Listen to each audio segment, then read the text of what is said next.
Oh, what's up guys? Mr. Scrooge back at it again with another video or should we say another unboxing. As you can see, may bago tayong package and itong package na to is galing kay brother Eldrin Matthew, no? So ito yung profile niya.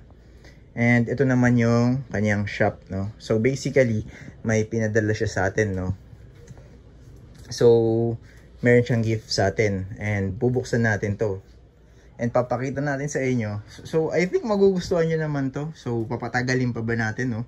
Unbox na natin. Wait lang. So, unbox na natin tong package na to, no? So, nag-message nga pala siya sa atin, no? Inalok niya tayo. So, tatanggi pa ba tayo? Open lagi sa collaboration itong channel or page natin, no? So, galing pan Laguna to, no? Itong package na to. So, let's unbox this na, no?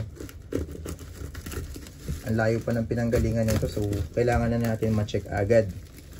Huwag na natin patagalin pa. Dahil live animals yung laman nito sa loob, no? So, check na natin.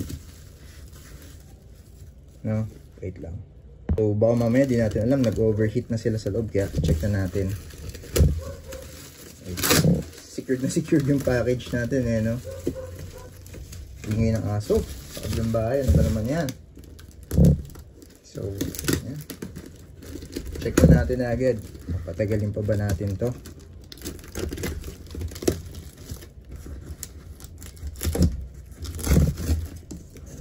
So, siguro nasilip nyo na naman to, no? Alam nyo na siguro kung ano to. So, ayan. Pinadala niya tayo ng isang damakmak na isopods, no? So, wait lang. Ayan, merong kasama mga cork barks. Siyempre, kailangan natin to. Ayan, need natin tong mga cork barks. Sa gagawin natin enclosure. Uy! Ano to? Pasensya sa ingin na aso. Pero ano ba to? Good boy po ako, ayun, sente ako. Hindi, biro lang. Ano to? Sphagnum moss, no? Kinakain din to ng isopods actually, no? So, ayun. Tapos, isofoods, no? Pagkain to ng isopods, alam ko eh. Tapos, ano to? Crush, ano ata to? Oh, crush na tawag dito, shell ng ano? Shell ng egg kasi need ng calcium ng isopods. So, isa din to. So, ito ilang ano ba to? Pinadala niya tayo ng wait lang, hindi ko maintindihan yung sulat. Corfu ano to? Mixed, may basta mix na kalagay. Tapos dairy cow,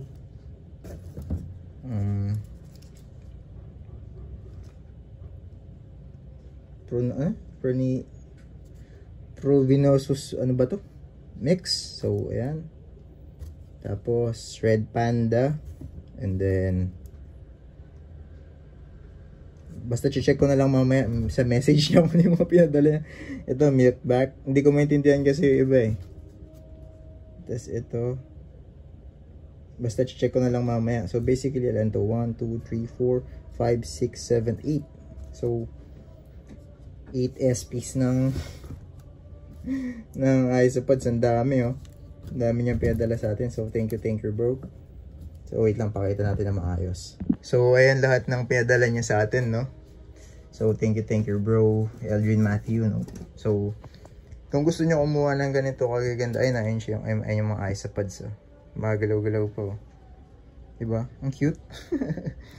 So, kung gusto nyong kumuha ng mga ganitong klaseng pet, or clean up ko din to actually. So, perfect to sa, ayan, kagaya niyan sa mga bioactive setup natin. Yan. Yan. Tsaka dito. Yan, perfect na perfect siya dyan. Kaso baka kainin ng mga food tripin ng leopard geckos natin, no? Yan. Gaganda, oh. Tapos ito, may starter pack na din na kasama, no? So, thank you, bro. So, transfer na natin to sa mga lagayan nila, no? Wait lang. Kukunin ko yung mga lagayan tapos lipat natin sila. Actually, ito, may pagkain din sila. Ayun, kinakain din nila to. Kasi nag-keep na ako dati ng isopods eh.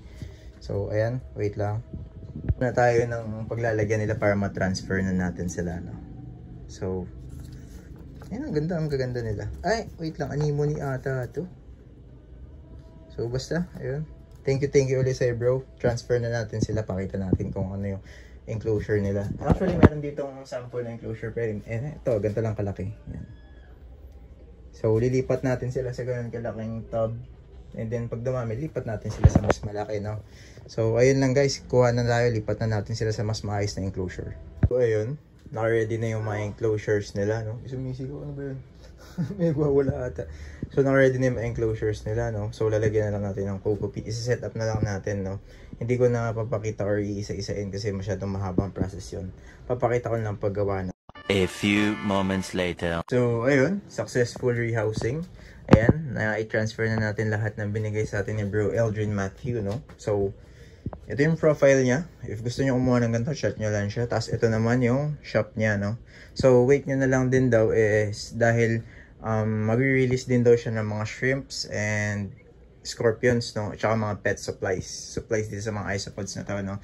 So, thank you din. Binigyan na tayo ng calcium and pagkain ng isopods. Tapos, ito.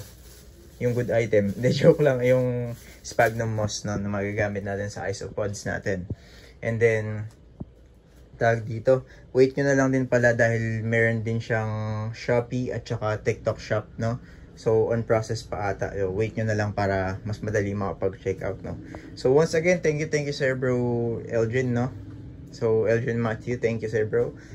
Maraming salamat dito. Pipilitin natin paramihin itong mga to, no? So, sana na-enjoy nyo itong napakahabang video na to, no, na guys, no? So, I think hanggang dito na lang guys. Tapusin natin kasi nga masyado nang mahaba.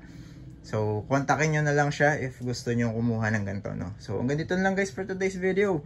And thanks for watching. Bye-bye!